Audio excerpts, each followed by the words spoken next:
Nikos Aliagas. Et à 8h13, on jette un coup d'œil à l'actualité internationale avec Vincent Hervouet, Nikos. Haute tension en Ukraine. Le président Porochenko évoque la menace d'une guerre totale avec la Russie. Après l'affrontement avec la marine russe, le torchon brûle. Oui, il y a des incidents de frontières qui débouchent sur la guerre, mais pas en Ukraine pour deux raisons. La première, c'est que la guerre dure depuis déjà 5 ans. C'est une guerre de basse intensité. Ça veut dire que dans la hiérarchie de l'actualité, elle est tout en bas.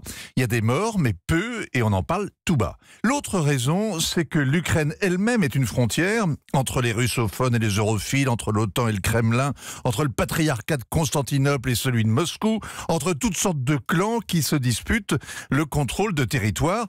Et la guerre d'Ukraine, c'est la somme de tous ces incidents de frontières. Certes, mais cette bataille navale, Vincent, c'est la première confrontation directe entre militaires russes et ukrainiens. Alors la bataille a eu lieu dans le détroit où la mer Noire devient la mer d'Azov. Depuis que les Russes ont annexé la Crimée, ils contrôlent les deux rives du passage. Il faut leur demander l'autorisation de passer et ils traînent les pieds. En plus, ils ont construit un pont, c'est le plus long d'Europe, le plus bas aussi. Les gros cargos ukrainiens, les Panoramax, ne passent pas dessous.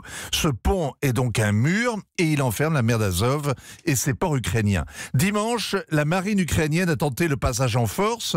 Les Russes ont écrasé les provocateurs, arraisonnant les 3 bateaux, incarcérant les marins. Ils parlent de violation de frontières avec un culot quasi soviétique. Tout ça est bon pour Vladimir Poutine qui a dévissé dans les sondages depuis qu'il a réformé les retraites, bien pire qu'Emmanuel Macron.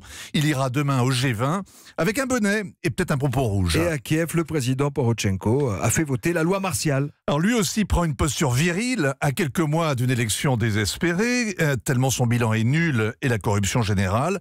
L'ONU s'inquiète, l'Amérique menace, l'Europe gémit. C'est un jeu de rôle. Il y a des incidents de frontières, mais c'est une guerre de propagande que se livrent les deux camps, prêts à tout pour discréditer l'ennemi. Cela rend prudent, mais pas forcément inquiet.